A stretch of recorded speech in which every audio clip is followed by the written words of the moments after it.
Thanks for locking in with 77 Flavors of Chicago. We're your hosts, Dario. And I'm Sarah, and I hope you're ready to learn with us. Hey, y'all. Today we talking about the Wonderful Wizard of Oz. Man, look, I got some facts for y'all I know you didn't know. I know you didn't know. I know you didn't know. You didn't know? You didn't know. Because if you did know, we wouldn't be where we are right now. Yeah, you know what I'm saying? This week would have turned out different. Sure would have. So how y'all doing? Good. You know, I'm glad. That's all a good sign. things considered. Oh, that sounds so ominous. You know, this week was. It was busy. Last week was rough. Was it? What we do? You know, the election and shit. Oh, man, that shit. We're not going to talk about it. No, we definitely not. But it was rough. It was, man.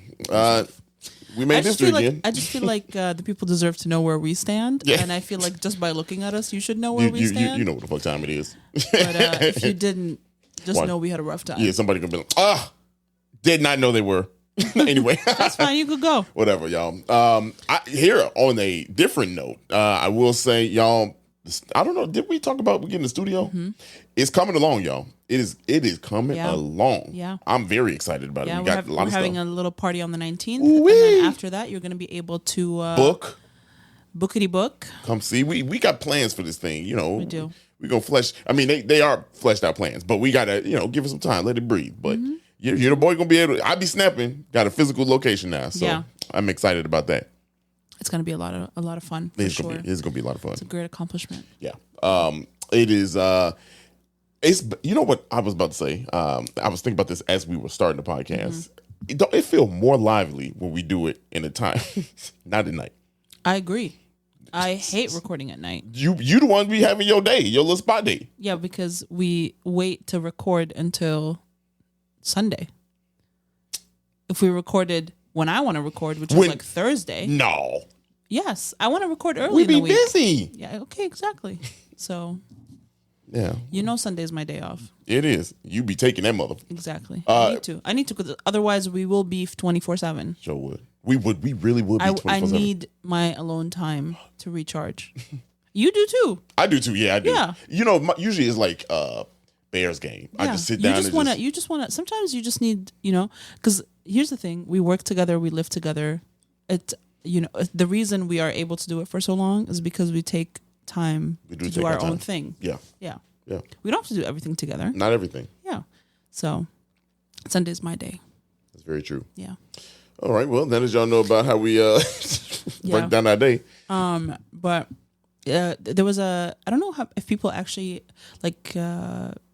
We didn't talk about it on the podcast, but we posted about it on our Instagram. There was a Civics Day that took place this past weekend, which is really cool. I love how people are kind of like coming together and creating community in their community kind of thing. Mm-hmm. I reached out to one of our neighbors and I was like, please let me help on the little garden that we have in the neighborhood. I'd love to do that. And, sometimes I feel like that just rejuvenates so much. We did a talk in front of a class, and they asked us, how do you take care of your like mental health? And I was like, well, I have a ton of hobbies that I enjoy and that like recharge me personally. That was a good question. I was like, well, first, like my recharge time, my alone time, but I also love doing these little hobbies and like little activities that have nothing to do with what we do on Instagram, what we do here, my job, like none of that. It's nothing related to anything. I don't post about it. I don't make content around it. I just like live my life. Right. And I feel like being able to like separate everything that we do from everything that I enjoy that is like smaller little things is very helpful. Mm-hmm. And so I would say that was like something I thought about all week this week is what are the things that I do? So, everyone knows I go to, not everyone, everyone in my life knows that I go to like my crochet class every Tuesday. I have to go to it no matter what. It's like a standing thing. It only really budges if I have something that absolutely I need to be at. Right. But otherwise it's in my calendar. I go every Tuesday. That's 2 hours for me that I like to do what I like to do. Sundays, the whole day is blocked. Yeah. I don't really do anything that I don't want to do on Sundays. And obviously, like I cook a ton, so I try to do that as much as possible. Obviously, some weeks I'm not doing it at all, and some weeks I do it like every single day. Yeah. And so You do be cooking. Yeah. What would you say are like some of your Like recharge hobbies? Call of Duty. Yeah. Like let me get on. I would say Xbox video games. Let's just sum it up Yeah. like that, because like sometimes I go on stretches with different games, but Call of Duty is probably like the main game I Right. definitely play. But Yeah, you played Zelda for a very long yeah, time. see, my thing is I've been thinking about going back to Zelda. I don't know why I just stopped away from it. That game be intense anyway, because I love it. It's like one of my favorite games of all time. But yeah, honestly, watching sports. Just sum it up. Sunday, particularly Bears. You know what I mean? Like in football, I do like watching football on Sunday. But honestly, video games, I as much as it's related to my hobby, I really love researching cameras. I know you do. I love like that tech stuff. Like love even if it's learning watching, about new I do. things. And like some people might be like, "Well, you're not getting away from what you're doing." I kind of am. Because I love learning about the shit, and it's like it's cool to have the aspirations of what I do want, and like just knowing what's out there. And I ain't working. You know what I mean? Like I'm just learning what's that. Sparking creativity. Right. Now the learning does kind of happen. It's a blur. It's a fine line, because I do sit there and I'm like, oh, I could do this with the camera. And then what I'll do is I go grab my camera, do a couple of test shots, be like, oh shit, now I done crossed over. You know what I mean? So, but that's still like my level of peace. Yeah. You know what I'm saying? Like I really love it. Like I really love. But I will say a quick little pivot. Of another fun thing, speaking of tech, y'all, for the first time, Sarah and I, we got a partnership that we actually been asking for. Yeah. Like it actually happened. We've been trying to tag. If you follow us, I don't want to say the name right now because you know, we under embargo. Even as of this, if you listen to this at like midnight or anytime before 5 p.m. Central Time, we are under embargo to not say what product we've been testing. It's a small product, but actually very big product. Anyway, small in size. Yeah, yes, just small in size, but it's a very cool product. I can't wait to tell you about it. But we've been talking about trying to like get a partnership, and even if this is our little foot in the door, it happened. Yeah, because when we signed up for it, bigger brands, it's hard. Yeah, but you know what's crazy is like we got the email. They're also not based in the U.S. They're not. Makes it harder. They're not. We got the email, and we were like, "Holy fuck! Wait, is this real?" And then they sent a second email saying, "Hey, where do we send the product?" And then we kind of played the waiting game, like, okay, well, the product's supposed to come out XYZ, you know, and we don't have it. The product came this weekend. Yeah. Probably like what, Wednesday? It came Wednesday? Wednesday. Friday. It came Friday, yeah. So we had it this whole weekend, been using it, been testing it out, and we'll be able to talk about it at 5 p.m. on Monday. So if you listen to this when it comes out, we can't talk about it just yet. But the point being is, y'all, keep working hard. This shit actually gonna happen. So that's kind of related to the tech thing, you know, my space. So I'm excited. You can hear. I'll do this. That's it. That's it, y'all. And that gives you zero indication. Yeah, but that's it. I'm holding it in my hand. But let's get into today's episode. It's a really good one. Yes. The Wonderful Wizard of Oz. Ooh. Actually, you know, a few, like maybe a decade ago or so, I read, no, it was 2015. Yeah, almost a decade ago.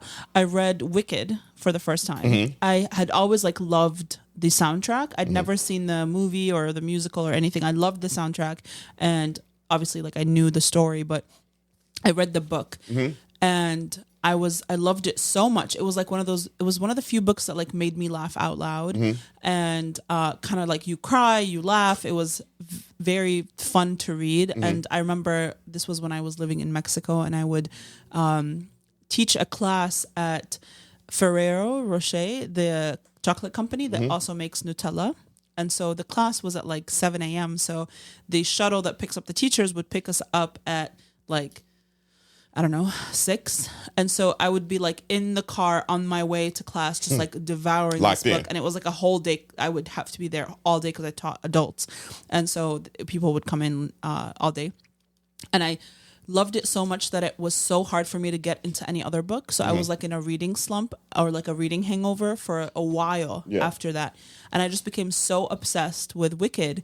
Obviously, Wizard of, like, you know, same universe, different story, but I just loved it so much. And now the movie's coming out. I haven't seen the old one, but I'm excited to see this new one. And this is a timely episode. There's some great cast members that I really love. I mean, I love Bridgerton, so it was really cool seeing. Easy choice for you, yeah. So I feel like this episode coming out just a couple weeks before the movie comes out. The movie comes out the 22nd, I think, or something. Yeah, same day as Gladiator, y'all. Same day as Gladiator. Oh. It's another Barbenheimer situation. Yeah, right. They saying Denzel might win a chip with this one. You think? I pray to God, my favorite act of all time. Yeah, my favorite. And I'm not like a huge movie person. Like I watch movies when people recommend them to me. Yeah. But I don't have like a deep knowledge of cinema per se. Yeah. Same. Yeah. So I like movies, and I'm very easily impressed. So, like, Same. I'm not like a movie critic. Like, I don't. I like what I like. Yeah, I'm not like pretentious with movies. Yeah, some people would be like, "Oh my God, I feel like that's their hobby. That's their right. You know what I mean? Like, I'm that way with food. Like, I'm that way with cameras. Yeah.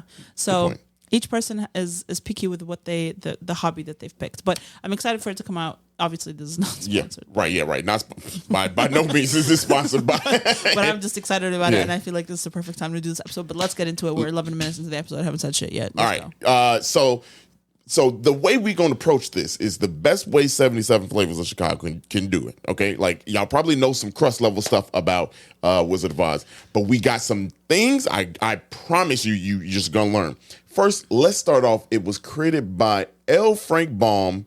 And it was published May 17th. Now, L. Frank Baum was from New York. Mm-hmm. He was a writer. He was also a reporter in his times, and he had some failed businesses. And I'm going to kind of skim over that kind of stuff. He actually moved to South Dakota, and he lived there for a period of time. The L in L. Frank Baum stands for Lyman. Oh, okay. And it was his like father or brother's name or something like that was given to him, and he hated the name, so he went with his middle name, Frank. So that's what the L stands for, an L. Frank Baum. Okay. So when in his time in South Dakota, he lived right. It was kind of like it's South Dakota. I don't want to disparage South Dakota, but it's South Dakota. Yeah. Okay, and keep that in mind because he moved to Chicago in 1891, 2 years before the World's Columbian Exposition, and he lived in Humble Park. Y'all probably know this, and if you don't know it, he lived over in Humble Park, and it has where he used to live. There was a yellow brick road right in front with a mosaic plaque, or whatever. Mosaic. Yeah, right. Whatever. Yeah. I'm fucking that word up. No. That's why I'm like, I was getting mad at myself. Okay. Anyway, it's right there, right? It's yellow brick road, kind of show you where he lived. Yeah, unfortunately, the house that he originally lived in was demolished, so the yellow brick road is kind of like in place of that home. Mm-hmm. Yeah. And so when he was here, he actually worked as a reporter for the Evening Post here in Chicago, and so that's kind of like what he did is that? I don't know. But so he worked for the Evening Post. He had 4 shorties with him and his wife Maud. They had 4 kids. They lived here, and so obviously he wanted to write books and things like that. So this is the part where I'm just going on a fun fact run, and it's going to blow your mind. Okay. The first fun fact: 1897. This is before he wrote Wizard of Oz. Okay, 1897. He wrote Mother Goose in prose. Okay. It's a collection of nursery rhymes that include Mother Goose, The Cat and the Fiddle, Black Sheep, Little Bo Peep, and Humpty Dumpty. Wow, I did not know that. Me either. Created here in Chicago, y'all. All those nursery rhymes that we've been talking about, had no clue. He wrote those when he was here. 1900 is when he created The Wizard of Oz. Yeah. Okay? The Wizard of Oz blew the hell up. It's still big now. So we as we talk about another movie version of it coming out, it was big from the moment it started. Okay, that's what she said. So fun fact number 2, it sold 10,000 copies before the publication date in 1900. Yeah, right. Yeah, September 1st. 10,000 copies before. Jeez. Okay. The even more fun fact, May 17th, the first copy went to his sister, Mary Louise Baum. Okay. Right off the press, he gave her the first copy. Very, very lovely. I love that. Even more funner fact. That literally his notes say. It's my notes say that because it went on a run here, and I was like, this is crazy. The public saw it for the very first time, y'all. Okay. The public saw this for the very first time July 5th through the 20th here in Chicago at a book fair. Guess what that book fair was? Where? The Palmer House, y'all. Wow. It was at the Palmer House. Now, at that time, this is what year? Do you 1900. know? 1900. Yeah, when it came out. Wow. This is before it came out. It came out officially September 1st. Oh, yeah. May, it came off the press. Yeah. July, they had the book fair to kind of show it, to see what's going on. Right. It had sold out by October of the 10,000. And the second print before it even came out was almost gone, and that was another 15,000. Wow. That's how crazy it was. Over the next 2 years, it was the number one selling book, y'all. Jeez. Number one selling book. Could you imagine having something that hot just be like, yo, almost 25,000 before the first release? That's wild. That's nuts. And not only that, but he was popular with the nursery rhymes. He had the nursery rhymes going before this. Right. 3 years before. Yeah, I feel like he built an entire universe. Yeah. You know, that's. And what's really good about this story is if you kind of put it together, I'm going to say it plainly right here. But man I didn't go over it, but he had failed ventures when it came to, publications and when it came to reporting. I'm sure. Most people fail multiple times before they ever hit. Right. So when he moved from South Dakota to come to Chicago to be like, got a hit. Yeah. You know what I mean? Like think about that, Chicagoans.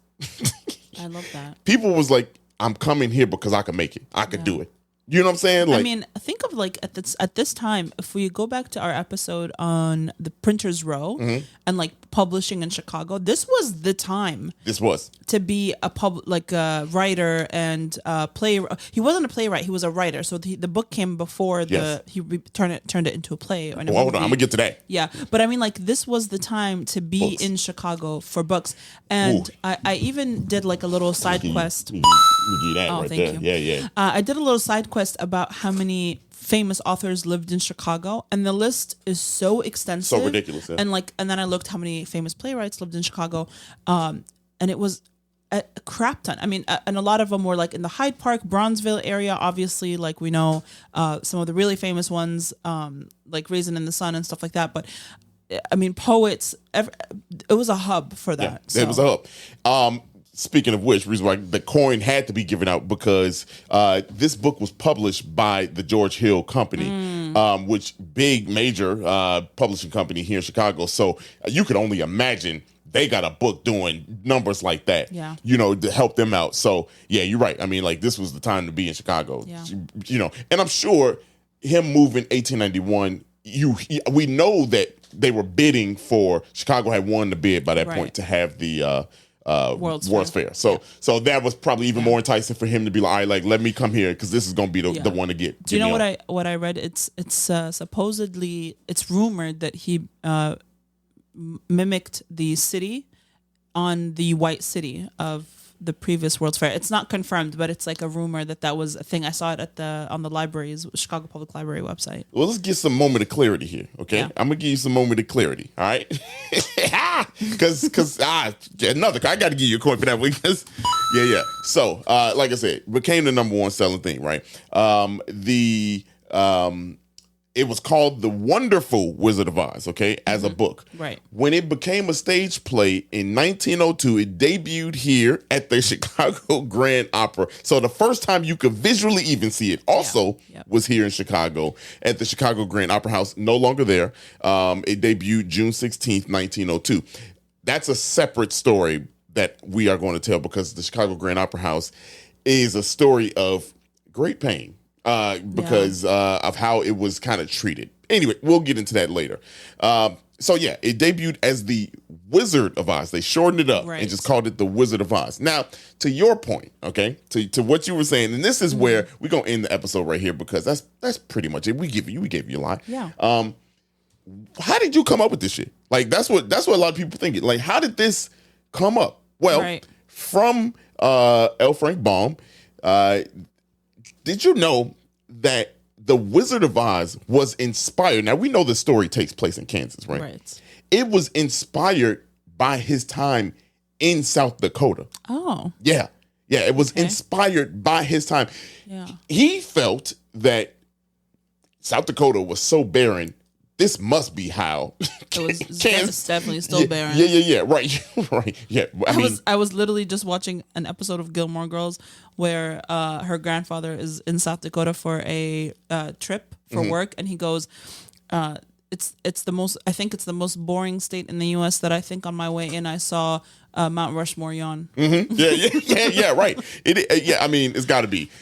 So yes. So that's that's not even a theory. That's him saying it. That's what he did. Now, number 2 is what you were talking about. It was actually Emerald City. No. A whole Wizard of Oz. The White City. So the reason why that is and the rumor probably started is because a reporter, a writer, journalist kind of said, "Hey, Chicago is more because of the World's Fair. Chicago is more like more like Wizard of Oz than Kansas is because it had everything. Chicago is Chicago. Right. You know what I mean? Like, this is more like what you are writing about, right? When you come to, the characters in Wizard of Oz down to the little the birds that fly and shit like that. I mean, you got a lot of people here. You got diversity when it comes to different type of people. And around that time, that was probably rooted in a little bit of racism. You know what I mean? Like judgy stuff. But that's what somebody said. And so that's where it came to be like, okay, this is more like this than Kansas, And so the thought process behind that is like, had he been more of his time building his family, living his life in Chicago, and had more time, Kansas probably would have been Chicago in the book, And then the third really, really cool thing revolves around the land of Oz, which was the Emerald City in the book. That was, and there's another rumor, is inspired by a castle that he saw in Holland, Michigan. Oh. Yeah. So that's where he got it. Interesting. Yeah. Okay, Cool. Yeah. Cool. And so that's where I'm done. But look, that is the Wonderful Wizard of Oz, just in time for the book. Also, another fun fact, I did not write this down, but I thought this was really cool and really interesting. After his time with the book, or Wizard of Oz, he continued to write, and because the book had so much success before it became a play, did you know that he wrote 13 more books about the Wizard of Oz? Damn. And it was about the characters from the Wizard of Oz. So 13 more spinoffs. Wow. Yeah. Wow. Yeah. That's incredible. Absolutely insane. I do want to say that the Chicago Public Library, their special collections at Harold Washington, I believe, has a first edition of The Wonderful Wizard of Oz. And they also have playbills from the original stage play. Well, you know what we'll be doing. Yeah, so make sure you go and check that out. You can request to see the items. Obviously, you can't check them out, right. But you can request to see them, which is just so cool that little piece of history is here. And go out to Humboldt Park and see that little yellow. Yeah.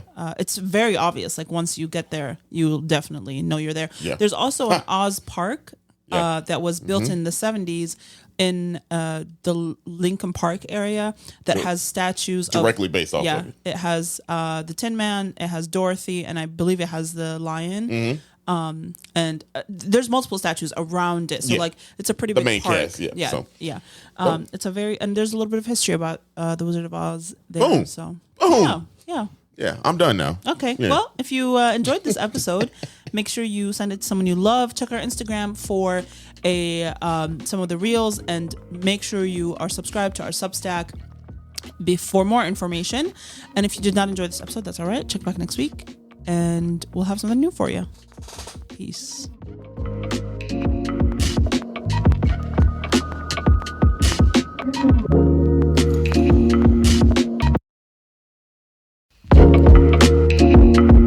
Thank you so much for listening to today's episode, and we hope you loved it. And if you could, please follow us on social media at 77 Flavors Shy on Instagram, Facebook, TikTok, and Twitter.